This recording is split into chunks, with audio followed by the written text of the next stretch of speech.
Supreme court से इस पर बड़ी खबर सामने आते ही कांग्रेस ने इसे पहला बड़ा कदम बताया है। वहीं दूसरी तरफ तमिलनाडु की सत्ताधारी पार्टी डीएमके ने इलेक्ट्रॉनिक वोटिंग मशीन यानी ईवीएम को लेकर मद्रास हाई कोर्ट में रिट याचिका दायर की है। बता दें, लोकसभा चुनाव का समय नजदीक आता जा रहा है। जैसे जैसे समय नजदीक आता जा रहा है वैसे वैसे ईवीएम से जुड़ी वीवीपैट मामले को लेकर विपक्ष अपनी आवाज तेज करता जा रहा है। एक तरफ जहां शिवसेना यूबीटी के सांसद ईवीएम को लेकर बीजेपी पर निशाना साध दिया है। संजय राउत का कहना है कि हिम्मत है तो बैलेट पेपर से चुनाव कराए बीजेपी, ईवीएम से प्यार क्यों। सांसद संजय राउत ने बीजेपी पर निशाना साधते हुए दावा किया कि वो ईवीएम के जरिए कोई न कोई घोटाला करना चाहती है। उद्धव ठाकरे के पार्टी के सांसद संजय राउत ने मुंबई में कहा, ईवीएम को हम लोकतंत्र नहीं मानते, इसमें हमको पता नहीं चलता कि हमने किसको वोट दिया है। बैलेट पेपर में हमको पता रहता था कि हमने किसे वोट दिया है। संजय राउत का कहना है कि हमने कहा था कि बैलेट पेपर से चुनाव कराओ, लेकिन भारतीय जनता पार्टी हमारी बात नहीं सुनती है। एक दिन पहले राउत ने कहा कि कई बड़े देशों में बैलेट पेपर से चुनाव होते हैं, बीजेपी एक बार बैलेट पेपर से चुनाव करने की हिम्मत तो दिखाए, बीजेपी को ईवीएम से इतना प्यार क्यों है। संजय राउत ने आगे दावा किया कि बीजेपी ईवीएम के माध्यम से क्या कोई घोटाला करना चाहती है। वहीं दूसरी तरफ आप इस खबर को देखिए, कहा जा रहा है कि दो पूर्व मुख्यमंत्रियों ने निकाला ईवीएम का तोड़, बैलेट पेपर से चुनाव का निकाल लिया रास्ता, इसी की बढ़ा दी टेंशन। किन दो पूर्व मुख्यमंत्रियों ने ईवीएम का तोड़ निकाल लिया है और बैलेट पेपर से चुनाव का रास्ता निकाल लिया है, आपको उसके बारे में आगे बताएंगे। आपको बता दें, जिस तरह से लगातार विपक्ष ईवीएम पर सवाल उठाता आ रहा है, उसको लेकर चुनाव आयोग भी लगातार जवाब देता आ रहा है। समय समय पर चुनाव आयोग ये कहता आ रहा है कि ईवीएम में किसी तरह की छेड़छाड़ नहीं हो सकती है, किसी तरह से ईवीएम में टेम्परिंग नहीं की जा सकती है। लोकसभा चुनाव की तारीखों का ऐलान करते हुए election commissioner chief Rajiv Kumar ने ईवीएम को लेकर उठ रहे सवालों पर तंज भी कसा था। साराना अंदाज में चीफ इलेक्शन कमिश्नर ने कहा कि अधूरी हसरतों का इल्जाम हम पर लगाना ठीक नहीं, वफा तुमसे होती नहीं और खता ईवीएम की कहते हो। ईवीएम पे फिर मैं रात सोच रहा था ये प्रश्न तो आएगा जरूर। फिर रात को मैंने कुछ लिखा अपने हाथ से, वो फिर आपको सुनाता हूँ। अधूरी हसरतों का इल्जाम, अधूरी हसरतों का इल्जाम हर बार हम पर लगाना ठीक नहीं। ये ईवीएम कह रही है, मैं नहीं कह रहा हूं। अधूरी हसरतों का इल्जाम हर बार हम पे लगाना ठीक नहीं, वफा खुद से नहीं होती, खता ईवीएम की कहते हो। और बाद में गोया जब परिणाम आता है तो उस पर कायम भी नहीं रहते, आप ही के पक्ष में रिजल्ट आ जाता है। क्या बात है भाई। बता दें, सुप्रीम कोर्ट में एक याचिका दाखिल की गई थी जिसमें सभी वीवीपैट पेपर स्लिप की गणना या काउंटिंग की मांग की गई थी। इस संबंध में मंगलवार को जस्टिस BR गवई और जस्टिस संदीप मेहता की बेंच ने इस मामले की सुनवाई की, जिसके बाद वीवीपैट यानी voter verified paper audit trail को लेकर सुप्रीम कोर्ट ने सरकार और चुनाव आयोग को नोटिस भेजा है। लोकसभा चुनाव के बीच कांग्रेस ने इसे पहला महत्वपूर्ण कदम बताया है। बता दें, सुप्रीम कोर्ट ने चुनाव आयोग और केंद्र सरकार को नोटिस जारी किया है। याचिका में मांग की गई है कि सभी वीवीपैट की पेपर स्लिप की गिनती की जाए। अभी वीवीपैट पर्चियों के माध्यम से केवल 5 ईवीएम के सत्यापन का नियम है। याचिका में कहा गया कि रैंडम यानी बगैर किसी विचार के 5 ईवीएम चुनने के बजाय सभी वीवीपैट की गणना होनी चाहिए। वकील और एक्टिविस्ट अरुण कुमार अग्रवाल की तरफ से सुप्रीम कोर्ट में याचिका दाखिल की गई थी। इसके अलावा इसी तरह की याचिका ADR ने भी दाखिल की थी। याचिका में चुनाव आयोग के उन निर्देशों को भी चुनौती दी गई है जिसमें एक के बाद एक वीवीपैट वेरिफिकेशन की बात कही गई है। याचिका में कहा गया कि अगर एक साथ वेरिफिकेशन किया जाएगा और गणना में ज्यादा अधिकारियों को तैनात किया जाएगा तो वीवीपैट वेरिफिकेशन महज 5 से 6 घंटे में पूरा हो सकता है। याचिकाकर्ताओं का कहना है कि सरकार ने लगभग 24 लाख वीवीपैट खरीदने के लिए करीब 5,000 करोड़ रुपए खर्च किए हैं, जबकि मौजूदा स्थिति में अनुमानित 20,000 वीवीपैट की ही पर्चियों का वेरिफिकेशन हो पा रहा है। याचिका में कहा गया है कि कई विशेषज्ञ इस विषय में कई प्रश्न उठा चुके हैं और ईवीएम तथा वीवीपैट के मतों में बड़ी संख्या में विसंगतियों की सूचनाएं विगत में आती रही हैं। याचिका में सुप्रीम कोर्ट से मांग की गई है कि ईवीएम के बोर्ड का मिलान वीवीपैट की पर्ची के साथ कराया जाए। वीवीपैट की पर्चियों की पुष्टि बारी बारी से कराने के आयोग के अगस्त 2023 के दिशा निर्देश को निरस्त किया जाए। सुप्रीम कोर्ट से मांग की गई है कि आयोग को निर्देश दिया जाए कि वो मतदाताओं को वीवीपैट के अपनी पर्ची को मतदान के बाद एक अलग मतपेटी में डालने की अनुमति दे तथा आयोग वीवीपैट मशीन के शीशे को पारदर्शी रखे और मतदान करते समय उसकी लाइट इतने समय तक जलती रहे कि मतदाता अपने मत की कागजी रिकॉर्डिंग को आराम से देख सके और उस पर्ची को फाड़कर अलग पेटी में डाल सके। Justice B R. गवई और जस्टिस संदीप मेहता की पीठ ने सामाजिक कार्यकर्ता अरुण कुमार अग्रवाल और एडीआर के वकीलों की दलीलों पर गौर किया और आगे कोर्ट ने चुनाव आयोग और केंद्र सरकार को नोटिस जारी कर दिया।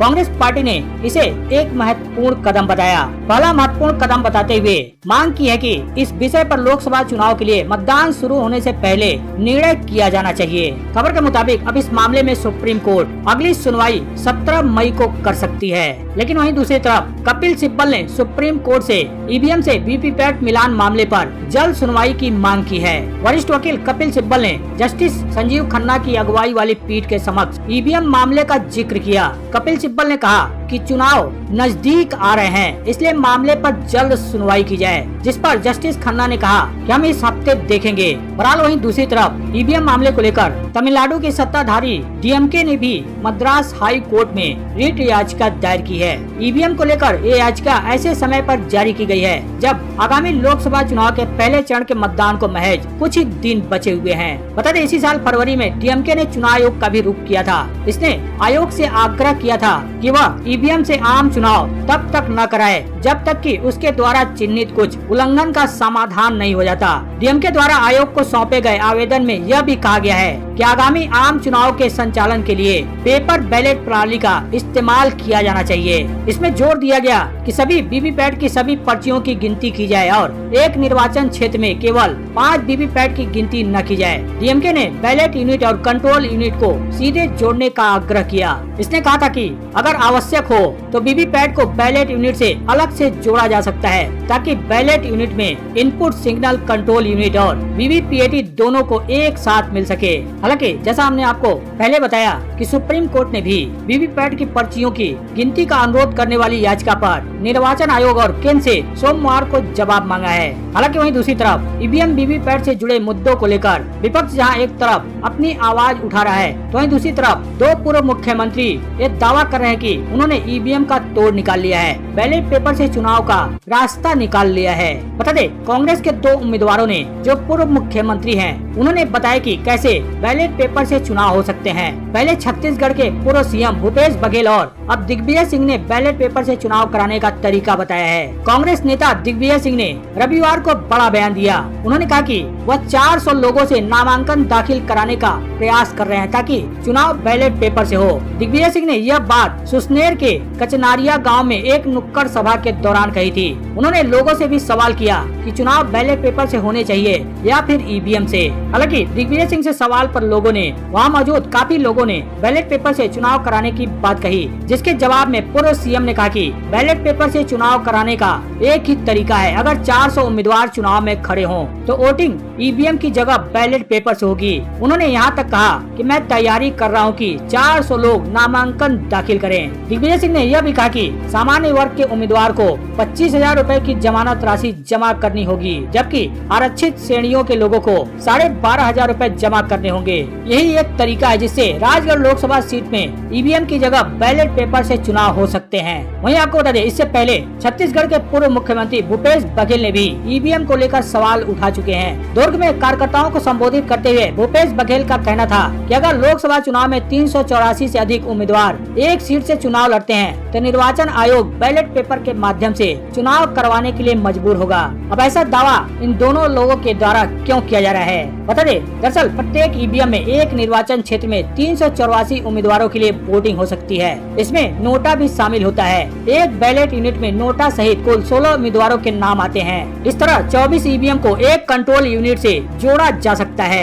ऐसे में 384 उम्मीदवारों के लिए ही ईवीएम से वोटिंग हो सकती है। हालांकि भूपेश बघेल के इस बयान के खिलाफ भाजपा नेताओं ने चुनाव आयोग से शिकायत की है। जो जिला निर्वाचन अधिकारी और जिला अधिकारी ऋचा प्रकाश चौधरी ने कहा था कि भूपेश बघेल के खिलाफ शिकायत मिली है, मामले की जांच के बाद कार्रवाई की जाएगी। हालांकि उन्होंने कहा कि यदि उम्मीदवारों की संख्या 375 से अधिक है तो बैलेट पेपर से चुनाव कराने का कोई प्रावधान नहीं है। हालांकि एक तरफ जहां लगातार विपक्ष ईवीएम पर सवाल खड़े कर रहा है, तो वहीं दूसरी तरफ पूर्व चुनाव आयुक्त का कहना है कि ईवीएम में गड़बड़ी की गुंजाइश होती तो कांग्रेस कभी सत्ता से बाहर नहीं होती। बता दे, दैनिक जागरण से बात करते हुए पूर्व मुख्य चुनाव आयुक्त डॉक्टर SY कुरैशी ने कई मुद्दों पर अपनी बात रखी। उन्होंने चुनाव आयोग की निष्पक्षता, ईवीएम में गड़बड़ी के आरोपों पर भी खुलकर बात की। इंटरव्यू के दौरान जब पूर्व मुख्य चुनाव आयुक्त से सवाल किया गया कि ईवीएम के ऊपर विपक्ष का भरोसा कमजोर हुआ है, क्या ईवीएम में गड़बड़ी की गुंजाइश है? अगर गुंजाइश है तो कैसे? गड़बड़ी की गुंजाइश किसी भी स्तर पर न हो, इसके लिए क्या प्रयास करने की आवश्यकता है? इसी सवाल का जवाब देते हुए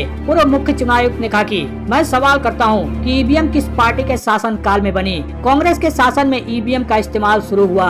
यदि गड़बड़ी की गुंजाइश होती तो फिर कांग्रेस सत्ता से बाहर कैसे हो गई? उन्होंने कहा कि आज तक कांग्रेस ही सत्ता में बनी रहती। यदि गड़बड़ी की गुंजाइश होती तो क्या भाजपा बंगाल, पंजाब एवं कर्नाटक में चुनाव हारती? सच्चाई यह है कि जो हार जाते हैं वे ईवीएम में गड़बड़ी किए जाने का आरोप लगाते हैं। उन्होंने कहा कि मैं दावे के साथ कहता हूं कि ईवीएम में गड़बड़ी की गुंजाइश नहीं है, नहीं है, नहीं है। मान भी ले तो 2-4 ईवीएम में गड़बड़ी कर सकते हैं, हजारों में नहीं। यह बात जो आरोप लगाते हैं उन्हें भी पता है। उनका कहना है कि हार को स्वीकार करने का साहस होना चाहिए। जिसके पास साहस नहीं होता है वे ईवीएम में गड़बड़ी किए जाने की बात शुरू कर देते हैं। बहरहाल एक तरफ जहां विपक्ष ईवीएम पर सवाल खड़े करता है, वहीं दूसरी तरफ चुनाव आयोग दावा करता आ रहा है कि ईवीएम में किसी भी तरह की कोई गड़बड़ी नहीं हो सकती है। ईवीएम में किसी तरह की कोई टेम्परिंग नहीं की जा सकती है।